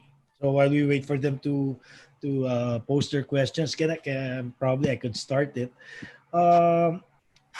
Panelists, would you think you still consider this procedure in its early stage or phase in our country? Okay, that's directed to our panelists, Dr. Benefe, Dr. Sampang, Dr. Bisquera. Okay. Yeah, Dr. Sampang, yes. Dr. Ifi, before I answer that, let me congratulate Dr. Bisquera for that brilliant and very clear and crisp lecture. Always been. Well, I think I would consider that the endoscopic thyroidectomy is still in its initial phase in the Philippines, and I think it is the right time now for us, MIS surgeons, I think, to start widening our horizon and go into this minimally invasive thyroid surgery. The results are there. It's safe. It's fast. It's doable. It's replicable. It's cosmetically good, and I think this is just the same situation when we, as laparoscopic surgeons, are starting to do the laparoscopic cholecystectomy, when everybody was afraid and adamant of doing it, when everybody's already understood the concept. Now you cannot see anymore that a general surgeon wouldn't do a laparoscopic surgery. I think what I wanted to share is, first of all, when I started, my humble experience is that when I started venturing into an endoscopic thyroid surgery, for instance, the technique by the transaxillary by Professor Luong and the transoral by Professor Angkun, I used to go to the opposite side. For instance, for the transoral, when I open the thyroid, I usually go on top of the patient and do my dissection as if it might sound absurd, but I will go on top of the patient doing my actual anatomical dissection using a lap hook as if I am simulating an endoscopic technique. And that gave me an advantage of, I would say, memorizing the anatomy of the thyroid in a craniocaudal view before I ventured into the actual scenario of the transoral thyroidectomy. And I think that would help a lot. Aside, of course, I know we have a lot of surgeons from the Philippines who are doing endoscopic thyroidectomy, and I myself, I think, would be very unselfish enough to teach everybody. Probably we could have a caravan for us to help other surgeons from all over the Philippines just to promote and propagate this endoscopic thyroidectomy. I think nobody will negate that kind of take on that matter in propagating that endoscopic thyroidectomy. I think it's the right time for us now to go into endoscopic thyroidectomy. Thank you, Dr. Sampang. Anything to add from our other panelists? Okay. Why do you think it's not that this procedure is not as popular to our surgeons? Well, in any procedure, there's always that fear that you might injure something. But if you're going to look at it, actually, the operative view is actually magnified. If you're doing your thyroid surgery in an open technique and you're not using a loop, it is better to do an endoscopic thyroidectomy because it is magnified. So you will not definitely lose or get lost at the anatomy of the thyroid gland. However, it is always a must that whenever you start doing a new procedure, you should always be a master of that anatomy. So kailangan po pinag-aralang maigi ang anatomy, and there is your body or your partner that could help you, and that would be the start for you to accurately and safely do the new procedure. That's how I look at it, how to start para po maano. But before doing anything, there is no reason for you to go into a new procedure without mastering that anatomy. Same thing with hernia. If you are not familiarized with the anatomy, then definitely you will get lost. You will have a difficulty. But once you know it, mas madali mo siyang maaral. My simple, humble take on that po. Sorry. Okay, thank you, Dr. Sapang. Dr. Bisquera, anything to add? Yeah, maybe one factor is the access through the mouth, because general surgeons sometimes hesitate to access a contaminated area going into a sterile area. This is the neck. But as Professor Angkon earlier shown us, that in his 2000 series of cases, I think he did not say that he had infection coming from his procedure.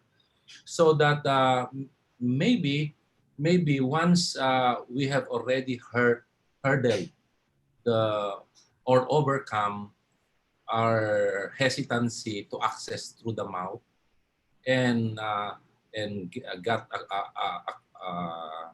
accustomed to it. Once we are inside the neck already, in the field of the neck, we are already confident, because the approach is just like really open thyroidectomy, only it's on the reverse manner. So again, even in our limited experience, really it was on the access that we had some difficulty mastering it. Remember, because we can go somewhere else with our trocar. Either you perforate the skin, or you cannot go to the correct plane, which is the subplatysmal area. But one simple guide maybe is, after placement of the trocar, guided by of course by avoiding the mental nerve. After placement of the trocar, no, or in the placement of the trocar, you pinch the skin, you pull the skin, above, and that left hand pulling the skin above now, okay, like this. That left hand pulling the skin above anteriorly. And of course, what is left on the bed now is the strap muscle. So your left hand now will guide your dissector or your trocar, that it should be just between your fingers. It should not go beneath it, because you will be going immediately inside the strap muscle, which is very dangerous, because that is already the area of the thyroid gland. Okay, thank you, Dr. Bisquera. Actually, not only Professor Angkun's paper, there are a lot of papers already there that show that there's not much difference in terms of infection with this procedure, and open in particular. It would be very good if we could show our outcomes. And I think Dr. Buenafe has a session in the annual convention that will talk about MIS in general and its outcomes. I hope it would be part of his lecture, so that it would allay the fears, the main fear of most of our general surgeons. Okay. We have a question from Dr. Kevin Apeles. For surgeons venturing in MIS, do we have centers in the Philippines that can teach minimally invasive thyroid surgery? Mukhang konti lang yung pwede magturo eh. Okay, so can they go? I think my own take on that would be, it's not only in head and neck surgery or even for endoscopic thyroidectomy that holds true, where surgeons or general surgeons or even laparoscopic surgeons would venture into. I think it's more of having the expertise, having the experience, being comfortable in doing an endoscopic or a laparoscopic technique. We have to remember, if you look on the whole gamut of the surgical field right now, even for laparoscopic cholecystectomy, in Western world, we all know that the gold standard for a benign gallbladder disease would be laparoscopic cholecystectomy. But then again, in countries like ours, especially in the far-flung barrios or far-flung provinces, an open cholecystectomy is still being offered. I think it's more of being the surgeon, being comfortable in the procedure itself, being comfortable in, parang ano yan eh, if you have a surgeon who's comfortable with doing lap chole and then transferring that surgeon, that general surgeon into, for example, hernia. For me, I always consider if you would want to go into a more advanced procedure from basic chole to hernia would be the normal progression of a surgeon. Going into much less a very advanced procedure like a TOETVA or even a BABA or a axillary approach for thyroidectomy is difficult, quite difficult for surgeons to accept if they're not comfortable in their skills by itself. So the main reason why UMIST as a program, we talk it over with the three training institutions, putting this one in public for public consumption would allay and would, allay that fear of surgeons trying to adapt into uh, newer skill set like your TOETBA or even for your endoscopic thyroidectomies. I think it's more of being comfortable in the procedure. Uh, I agree with Domeng and with June Bisquera. When you're doing your BABA, at actually the endoscopic technique would give you a better view of all the structure. But then again, if you ask that general surgeon who would want to go into it, are they comfortable with the procedure itself? So I think it's more of acceptance of that surgeon, acceptance of his own skill. Everybody wants to move into advanced procedure, I bet you. But then again, moving into that is another, it's madaling magsalita, madaling, so, di ba, even if you give all the benefit or even the concept of the procedure by itself, trying to do the procedure by yourself sometimes takes a little bit of, that's my own take on that. That's why we're trying to push for more people, more surgeons to do by doing these webinars, doing a lot of workshops, just to, encourage everyone to move into doing advanced procedure. That's my take on that, EP. Yeah. Thank you so much. Okay. Thank you, Dr. Buenafe. We'd like to thank you, for spreading the knowledge. But all of you trade abroad. How can we help our local surgeons? Where can they go to start their training for minimally invasive thyroid surgery? Kuya June. I know PICAS holds a regular workshop on minimally invasive thyroidectomy, but I suppose they're asking about apprenticeship, Yes. okay? Who they can approach, where can they go? Okay? I think the nice thing about nowadays, unlike our time when we graduated from general surgery, our time was like uh, Dr. Bisquera's time. We're of the same age, if I'm not mistaken, right? I remember when we were residents, we would go to uh, Zamboanga. Remember, June? We would go to Zamboanga and teach lap chole and everything. But then again, during our time when we graduated, advanced procedure or advanced workshops like colon surgery or what have you are not being offered in the Philippines. But right now, the whole system is different. The whole the whole picture of training in the Philippines is quite different now. Everybody is there. There's a lot of experts, so-called experts. We have Domeng working in Bataan, working in the southern, no, in the northern part. Uh, if you go more north, you have Jovi Villaflor doing a lot of advanced procedures in that part. So marami na eh. So if you go south, you have people, experts from Cebu, Don Roselio, what have you, Henry Chua. You go back to Mindanao, the southernmost part, you have SPMC, people like Basil and everyone who's doing a lot of advanced procedures. So every year, year in, year out, there's a lot of young surgeons actually graduating in advanced, either who went into fellowship, formal fellowship, uh, or he went into procedure-based workshops, or apprenticeship or preceptorships. So marami. There's a lot of people now who are more than willing to teach young surgeons on how to do the procedure. Okay, that's a welcome thing for those who want to start this procedure. Okay, so let me return to our Q&A.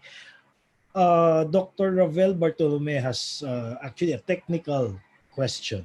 So most of our goiters in the country are large, including malignant ones. Extraction of the resected glands may be a challenge and may need removing them in fragments. Would it not be a problem for sound oncologic resection of malignant tumors of the thyroid gland? Okay, it's open to our panelists. Yeah. Yes, AP. That's why most of the time the indication for this is for benign thyroid nodules. But in the event that we do it in cancer, the size should be limited to at least 2 cm. Professor Angkon earlier said in him at least 2 to 3 cm.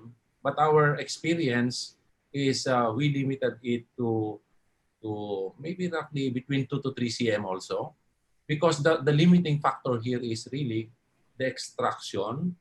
We don't want to mucilate or fragment the specimen inside the specimen bag while it is inside the neck in order to be pulled out through that small incision on the camera port. That is where the specimen extraction will occur.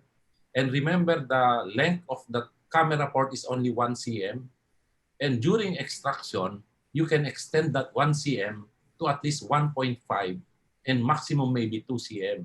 Because extending beyond 2 cm now is you are about to enter now the area of the mental nerve. So if you will limit the size of thyroid cancer to at least between 2 to 3 cm, and by extending now the camera port to at least 2 cm, we can now extract the specimen as a whole without fragmenting it to avoid now spillage of the tumor cells in the operative field. Now, for benign tumors or benign thyroid nodules, there is no problem because we can always cut the capsule of the thyroid gland, not the nodula, while after you place the specimen inside the specimen bag while it is in the neck, we can now choose an area of the capsule which is normal to cut it for, let's say, 1 to 2 cm cut on the capsule only. This is now to allow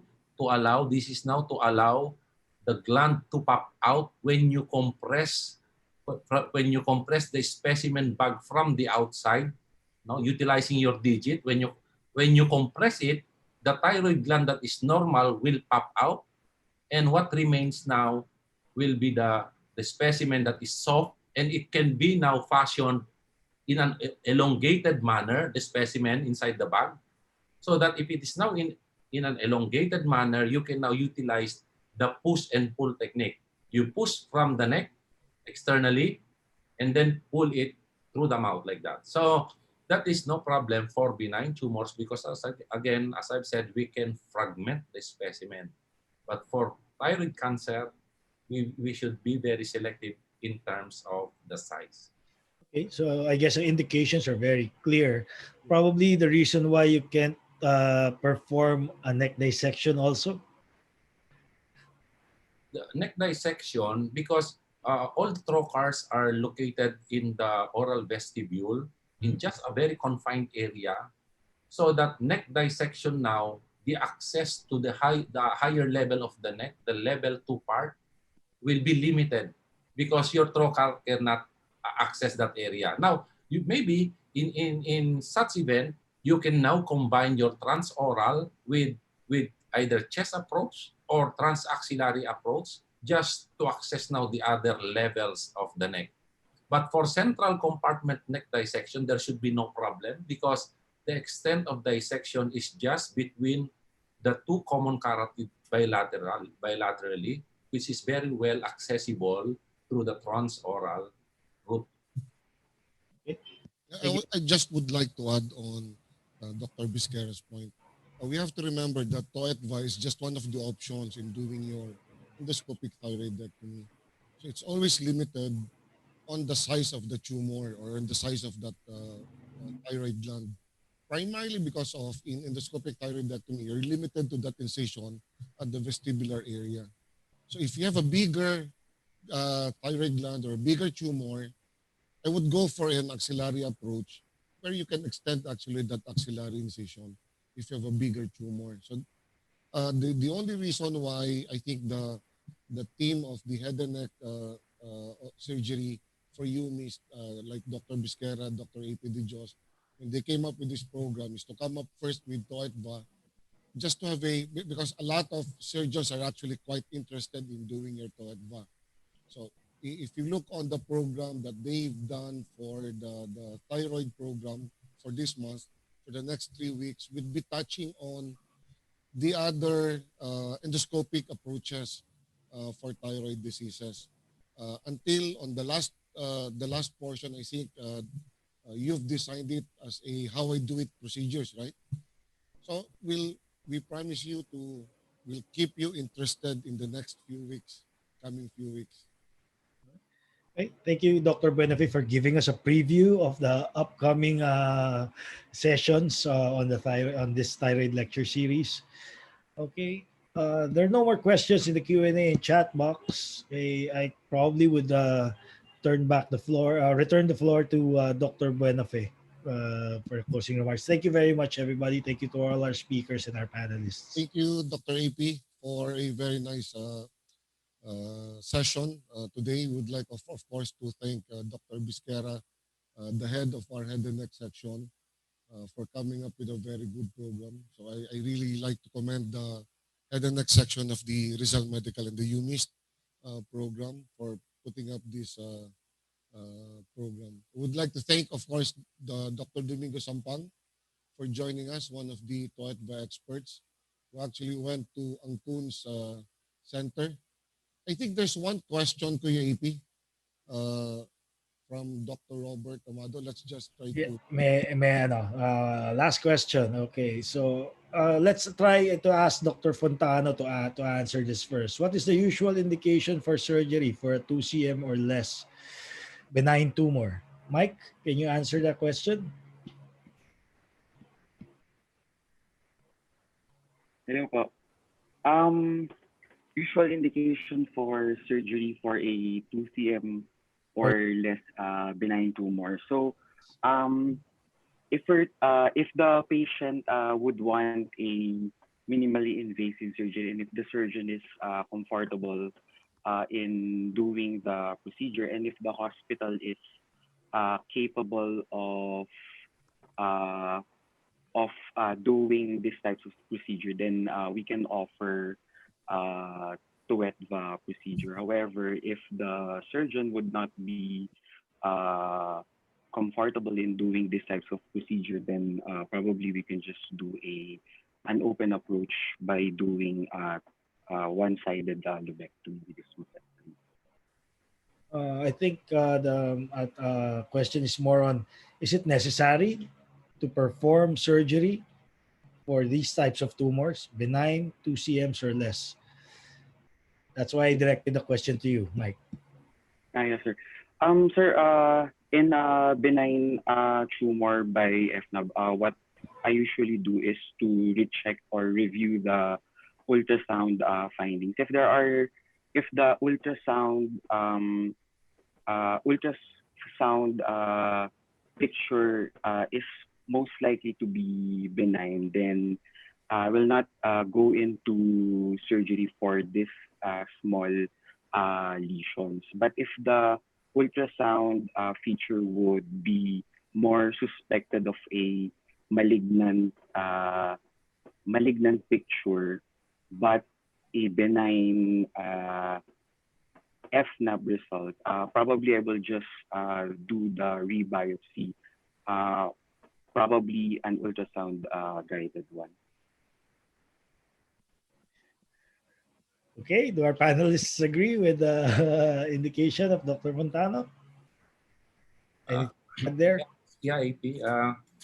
Uh, we should always remember that there are five general indications of thyroidectomy, and it should be in the order of importance. And number one is indication of thyroidectomy should always be an established diagnosis of cancer.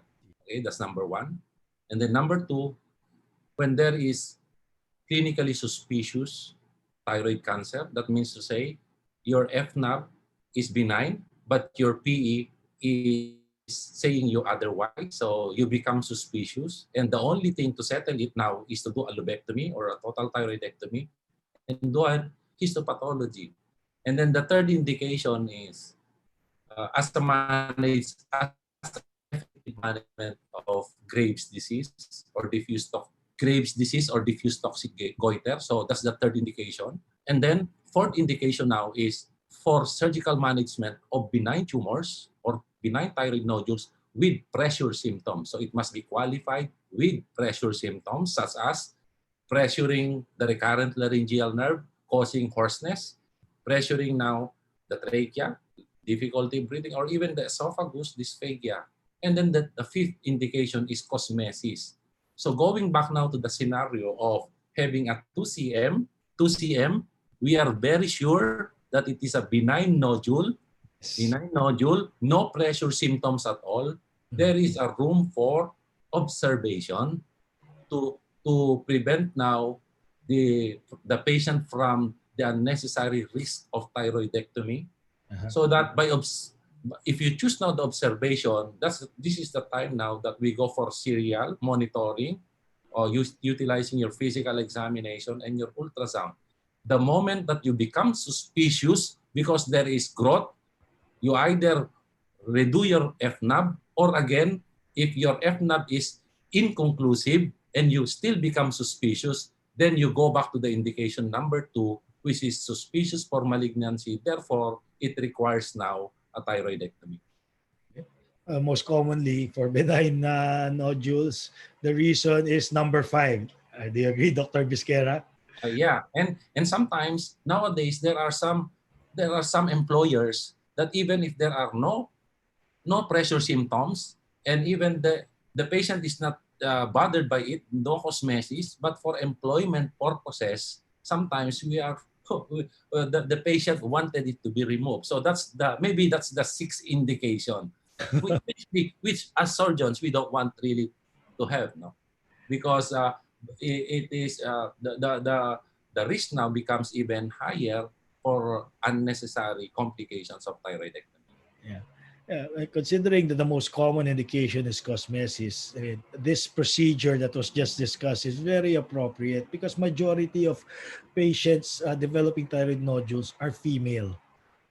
Okay, and they wouldn't want any scar on their neck. That's why this type of procedure is very apt for these subsets of patients.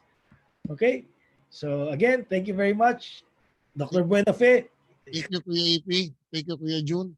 I would like to congratulate your section for creating a very nice program, specially designed for the UMIST program together. So the UMIST program would like to thank the head and neck section of the Rizal Medical Surgery Department. And of course, the three training institutions, Rizal, Quirino, and Batangas Medical Center. Kuya June, the head of the head and neck, do you have any words for tonight before we wrap up? Yeah, it's okay, Dr. Allen. We'd like to thank the participants for staying with us throughout the webinar, and we hope to see you again in the future. That's all, Kuya Allen. Thank you, Kuya. So anyway, we promise that we'll for the next two weeks, the design of the head and neck program will be very interesting and would be very beneficial to all the surgeons out there. Anyway, before we wrap up, we would like to call again. I think Dr. Ray Sarmiento is with us now. Dr. Ray, the chairman of the Rizal Medical Center Surgery Department, Dr. Ray Sarmiento.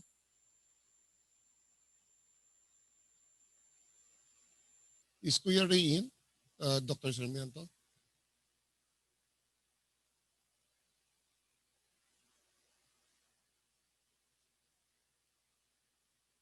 Dr. Abari, the chairman of Rizal Medical, of Quirino. Dr. Abari, last words. Yeah, good evening.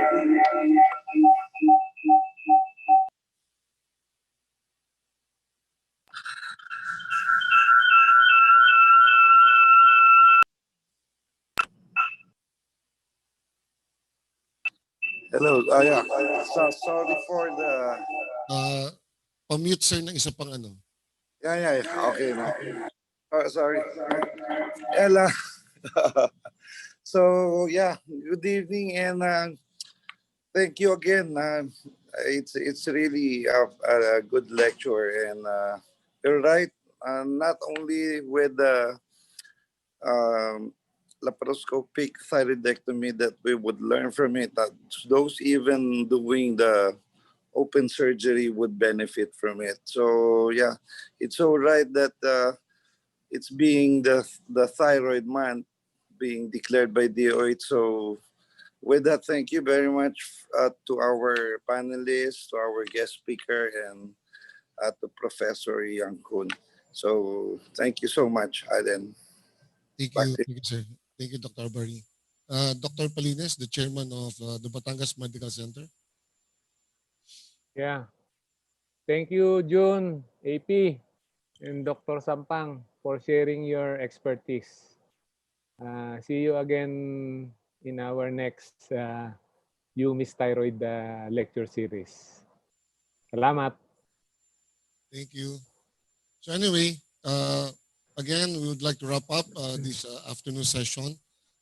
Thank you, everyone. Thank you, especially to the participants who came in and joined us in this first session of the thyroid webinars of the UMIST, the Unified Minimally Invasive Surgery Training Program.